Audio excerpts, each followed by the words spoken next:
I've got good news and bad news. Here's the bad news. Most protein bars are packed with sugar and unpronounceable ingredients. The good news? There's a better option. I'm Will, and I created IQ Bar plant protein bars to empower doers like you with clean, delicious, low-sugar brain and body fuel.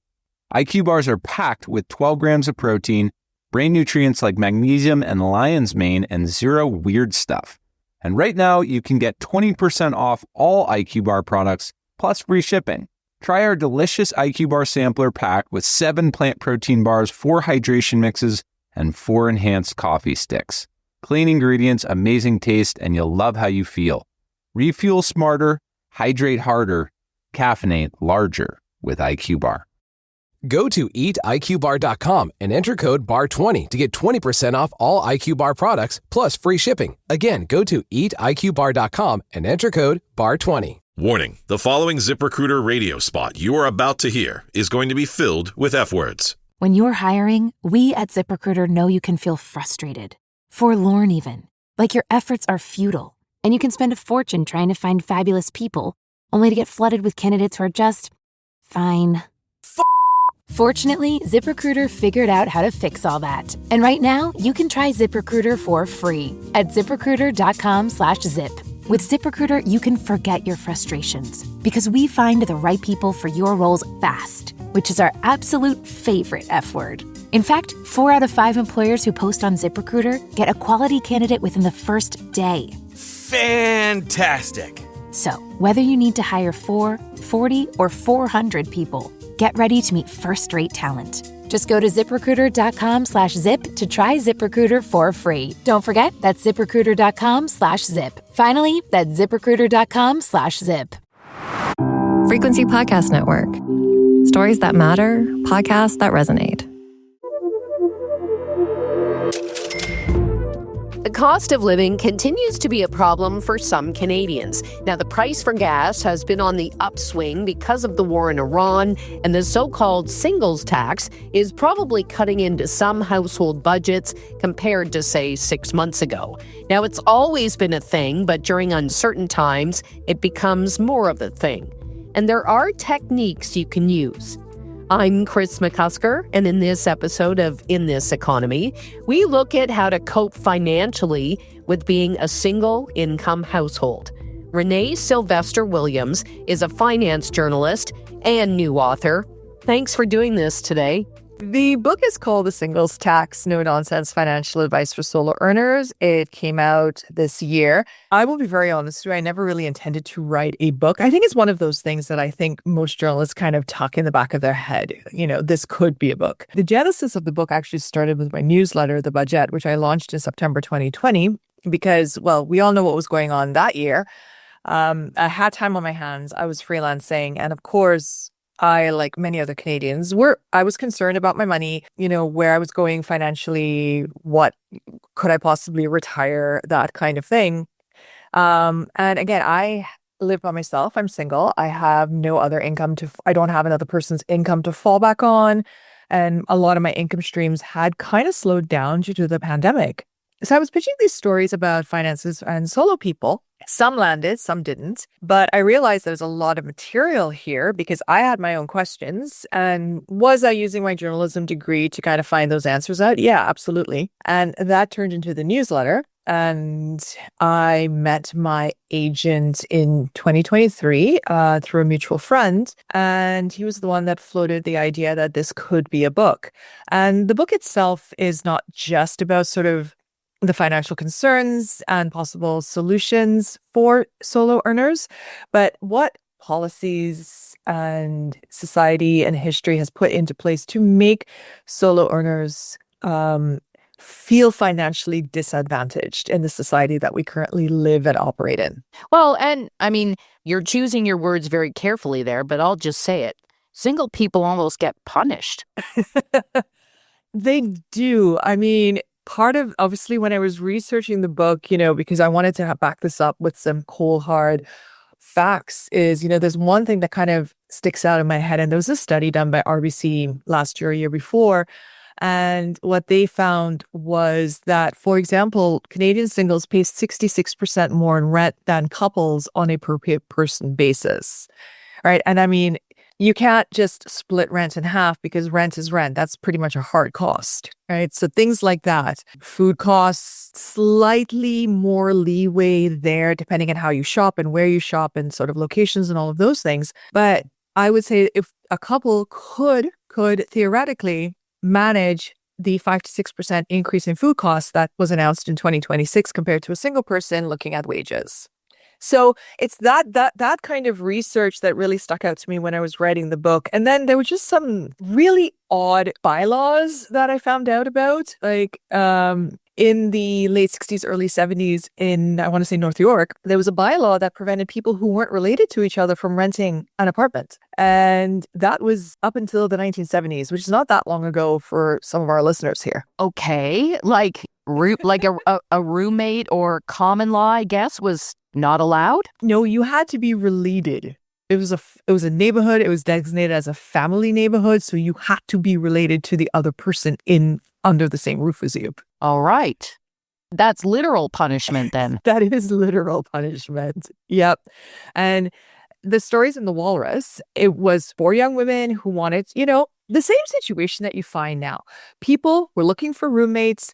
They were moving out of their parents' homes. They were looking for roommates. They found this place. They rented it. I mean, that's a tale as old as time. And a bylaw officer came. They got reported and a bylaw officer came. And of course, they fought it. And now that bylaw doesn't exist anymore. But the fact that that kind of bylaw existed, I don't want to say it took me by surprise, but let's just say my eyebrows raised when I read about it. I'm like, okay, all right. Somehow I'm not surprised, yet I am. Right.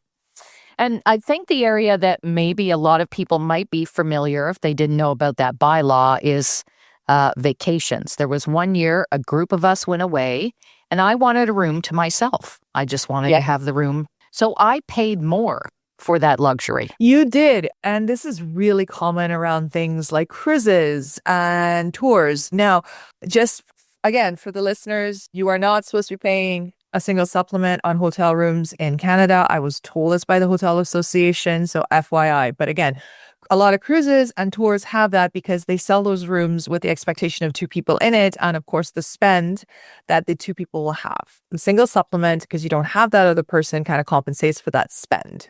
And yeah, it's, I'm going to be really upfront with you. It's really irritating. Really, really irritating. Yeah.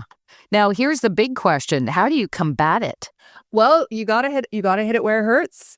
There are tours and there are resorts and there are cruises that either have never had the single supplement or they will waive it. Right. A couple names that came up in my research is like Virgin and Norwegian cruises. Again, not sponsored by them.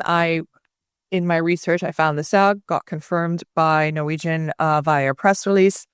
They have rooms that are specifically geared towards solo cruisers. And they're very nice rooms, just based on sort of what I've seen in videos, because there's a whole genre of cruise YouTubers and they've all kind of like explored it. And then a couple of years ago, a friend and we took a cruise on Virgin, a transatlantic one, and we were in a room. But what we found out is Virgin does have rooms for solo cruisers and they will organize meet and greets for solo cruisers so people can kind of meet each other if they wanted to pair up. And then, personal experience, a couple friends, so 3 of us, odd number, went to a resort 7-8 years ago. 2 of us stayed in a room and then the other friend had her own room and it was for a solo vacationer. And then what we found, because we spoke to another solo vacationer, this nurse from the US who was traveling in December, and the resort actually has events where solo vacationers can meet up, have dinner, meet each other, hang out if they want. So there are places that do it. You do have to look for them. They're not really advertised, but those are places where you're not paying that extra supplement and you can have a great time. Yeah, no, that's interesting that some are starting to cater to the single, I guess. It's a lot of money. Like solo traveling has increased. I think the last number I saw was like 30% year over year. So it's not an insignificant amount of people and they are not spending an insignificant amount of money. Mm-hmm. Yeah, because I mean, in theory, if you're single, then you don't have kids. So you are buying other things when you're on vacation. Exactly. Now, obviously there are solo parents, but this is a different situation. But going back to travel, if you don't have kids and depending on how flexible, your paid time off is or vacation or whatever the situation is, summertime, depending on where you go, may not be the best time for you to travel as well. Because again, a lot of families travel because school's out. So you might want to do maybe earlier spring, fall, maybe May, June, what's usually called like shoulder season or the off season. Are you going to get sort of this same access to things during peak season? No, probably not. But you can still have a great vacation, save money. You can probably get a little off the beaten path. And, there's a distinct advantage in traveling by yourself. You don't have to compromise on where you want to go because you've got somebody else with you.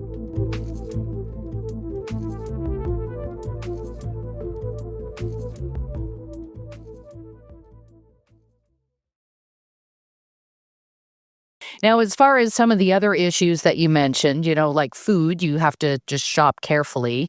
But something like rent, I mean, you can't really combat that as a single. This is the price for the apartment, period, end of story. Yes. And this is why I say, you can't personal finance your way out of a rental or housing crisis. I mean, you can watch your money and you can, rent, you can find a place to rent based on your budget. But, and Ontario got rid of rent control on all new units built after November 2018, which makes it a lot harder for somebody who wants to live by themselves in a decent space in a nice neighborhood to afford rent, depending on how much you make a year. So there's that. The housing crisis has been talked about for what now? The last 2-3 years now. So if you want to buy something, the cost of housing has outstripped wages in most industries. So there's only so much like the individual can do. Things like that are government and policy decisions. Yeah, I guess in a way it's possible that maybe it starts to shift like other travel has shifted. Yeah, it is shifting. Now, while we're talking, rent has dropped, generally speaking, so that's good. And also there's a concerted effort across Canada, sort of the federal, the provincial, and municipal levels to build more housing. Some provinces and some municipalities are more successful at that than others. But there is more investment in building housing. The federal government has waived HST for first-time home buyers. Doesn't necessarily make the house that much more affordable because these days a lot of people who are buying homes tend to have financial support from family. But, there's infill housing, there's been an increase in laneway housing being built. There is some money being invested in building co-ops, which again tend to be about 30% cheaper than the cost of housing, right? You don't get sort of the same equity in it, but it is it does belong to you and it is cheaper. So there are options out there. And then in the housing chapter of the book, there are people who are just getting really, really creative. They are joining up with friends and like-minded individuals and getting a mortgage. That happens in Toronto. I spoke to a group in the US who basically built a compound, which they are selling right now, actually. But they built a compound of like 5 to 8 houses, and they've got single people, couples with kids, and it's a really great situation. And then there are people who have started organizations like Single Women Living Together because the person who started it, Pat, had a need to find housing, and it has just become this sort of really amazing organization in Ontario. See, that's kind of fun. I also remember, you might be too young, but there was a show called Kate and Allie, and it was 2 single mothers. They lived together with their kids to sort of share expenses. Same idea. Same idea. I mean, this comes up so often, but, whenever I start talking about housing and sharing it, everybody references the Golden Girls. But I think, a lot of people really like that idea because not only, you can rent, obviously, or you can pool your resources and own, but there's something to be said about being able to afford a place to live and live with people that you want to live with. And then, of course, there's a whole, like having community right there, knowing that there's probably, that there's somebody there that can share expenses with you and you can build equity together and all of those things. So people are getting really creative, especially with the housing crisis, being able to afford a home. And is that sort of what you're suggesting in this book? I mean, we don't want to give away everything, but is that sort of what you're suggesting, that maybe it's, these singles out there should be thinking kind of outside the traditional boxes, so to speak? Yes. Again, I don't think the individual is going to solve a housing crisis, obviously, but I am encouraging people to consider options out there that will work for them. There are people who would love to live with other people, whether it is under the same roof or, say, in a duplex situation. Or there are people who are like, I absolutely do not want a roommate because I need my own space. And that works for them as well. It's just that there are other options than just like renting or buying your own place. And it's all about what works for you. Yeah, fair enough. I guess everyone's going to have a different take on that. Yeah, absolutely. Like, I love my own space. I'm an extrovert. I love my friends, but I love my own space where I can just lay down on the couch and go through the massive stack of books and magazines I need to read. Like, this might put some people in a situation where, well, maybe I should be in a relationship because then the cost of living will be cheaper. You're not the first person to say that. I'm guessing that's not what you're trying to get across. No, because, and I'm happy to say this on the record, I mean, I do not think getting into a relationship to save money should be the first option. Again, I don't know most people's lives, but I don't know if the emotional cost is worth it. I don't know. Yeah, no, that's fair enough. So what's the broad stroke takeaway? What's the message that you're putting out there with this book? I would say the message that I'm putting out there with the book is that there are so many single people out there. I think like nearly 30% of Canadians identify as single. And we're not going away. I think the numbers are increasing. And it is time, I think, at a policy level for the government to realize that single people are here, policies need to adjust. Because my theory is, if a city is affordable for a single person, a city can be affordable for a family, right? Single people are sort of the test subjects of government policies, whether it's food affordability, housing affordability, salaries, wages, work. If a single person can survive in a city, a family can as well. That's actually a really good point, because it should be a new benchmark as a single person income, single person household. Yes. And I think that is what I want the book to bring across to anybody who reads it, that a single person and their lifestyle should be considered as a benchmark in policy decisions. Well, hopefully the government's listening.